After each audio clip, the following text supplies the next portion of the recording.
بعد اخوي. حياك الله. هلا شلون صحتك؟ هلا اخوي ابو يعقوب. هذا يمكن فجار قريب. لا مو فجار. هاي كيا طبقت وراي صح؟ لا مو كي حبيبي. هذا هذا فريق شعبي شنو؟ لا هذا خالد ابني. ها على الخير بالسايبه الجديده. هذا مو سايب ابو جاسم، هذا خالد ابني. هذا خالد ابنك؟ اي خالد. يا معود خاف المدرسه اللي داوم بها خالد. هذا ابني الصغير، اخر العنقود الصغير. هذا الصغير. إيه. كان كبير شنو قطعه ارض. الله يحفظك. ابو جاسم رحم الوالديك، ما اظن انت تعرف بالسياره.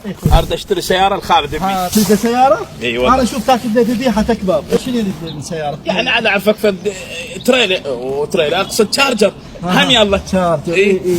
زين هو يعرف يسوق؟ شو الراد يحط دي وهي تمشي. شنو حطه دي وهي تمشي؟ شو راح تاخذ مارجر لو شارجر؟ اهم شيء لازم تطلع له اجازه سوق. يا اجازه شوف، قل لي اطلع له اجازه مال مطعم ترى هذا. لا شوف الكفر مالته عمره صغير.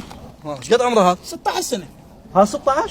اي 16. يا معود خاف لاعبين باعدادات الزمن. لا 16. 16؟ اي 16. زين هاي 6 وهاي 12 مو؟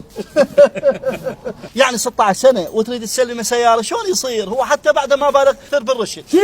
سن الرشد هذا المفروض من زمان عنده سياره والله، بس دير بالكم سوي له فحص خاف عنده حساسيه من الهورن. يا اخي هي بقت على ابني، شو هم كلهم صغار واقل من 16 وجاي يشترون سيارات ويفترون بها. خويا غلط، ما يصير يعني. هسه واحد طفل تسلمه سياره، هسه افرض لا سامح الله دعم له واحد او لا سامح الله هو اندعم، شو تقول لروحك؟ يا اخي لا تخاف عليه، خالد الايرباكات مالته منه وبي. انا ما خايف على خالد. بعض الناس شنو يشترون سيارات الجهال وهم صغار بشدتين وبثلاثه، وهذا طفل بلا يوجع قلبه يظل يشاوط بين السيارات ولا كنه ما يعرف اصول السياقه زين لو لا، وتالي من يلعب سيارته يظل يصرخ سيارتي زين لو لا. بس لو عنده اجازه السوق هم مأمن نفسه وهم مأمن على الناس. حكي عمك ابو جاسم كله مضبوط، بعدين من تكبر نطلع لك اجازه سوق ونشتري لك سياره.